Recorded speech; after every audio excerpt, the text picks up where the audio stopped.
প্রবাদ আছে, ঈশ্বর যাদের ভালোবাসেন তারা খুব কম বয়সে মারা যান।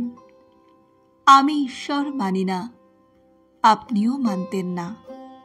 ওইটুকু তো ছেলে আপনি, একটা থাপ্পড় খেলে উঠে দাঁড়াবার জোর ছিল না গায়ে।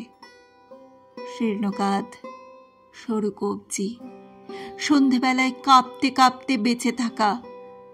যাদবপুরের বেডে যখন আপনি শুয়ে, তখন সারা ইউরোপ কমিউনিজমের ভূত দেখছে। আমেরিকা ভুরু কুচকে কাঠি দিয়ে ঘেঁটে দেখছে কার্ল মার্ক্সের লেখা।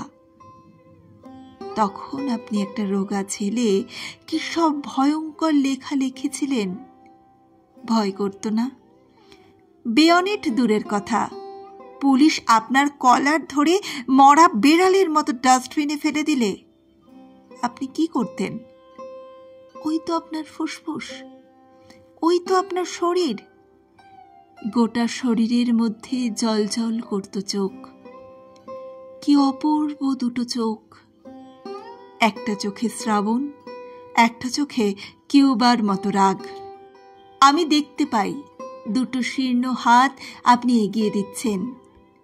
একটা হাত প্রিয়তমার দিকে, একটা হাত চে গুয়েভারার পিঠে। যেন আপনি আর চে একটা সাইকেলে চেপে বেরিয়ে পড়েছেন। যেন সারা রাত ল্যাটিন আমেরিকায় সাইকেল চালিয়ে ভোরবেলায় পৌঁছবেন পাবলো নেরুদার বাড়ি। না, আপনি তখনও যাদবপুরের বেডে। আপনি কাশছেন, রক্ত পড়ছে কাশির সঙ্গে। কত আগে আপনি সতর্ক করে দিয়েছিলেন, জোরদার জমিদার শোন রে মজুদ্দার। আপনি বেঁচে থাকলে কি হতো জানি না। সমস্ত মালিক আবার ফিরে আসছে মেদিনীপুরে, বীরভূমে, বাঁকুড়ায়। মেদিনীপুরে যতটুকু জমি আছে তার চেয়ে বেশি জমির মালিক হতে চায় কারা?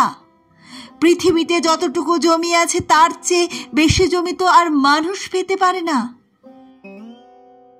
আপনি বেঁচে থাকলে কি লিখতেন আজ জানি না, কিন্তু যা লিখে গেছেন, যেভাবে লিখেছেন, বেপরোয়া সেই লেখার পায়ের কাছে বসার যোগ্যতাও আমার নেই।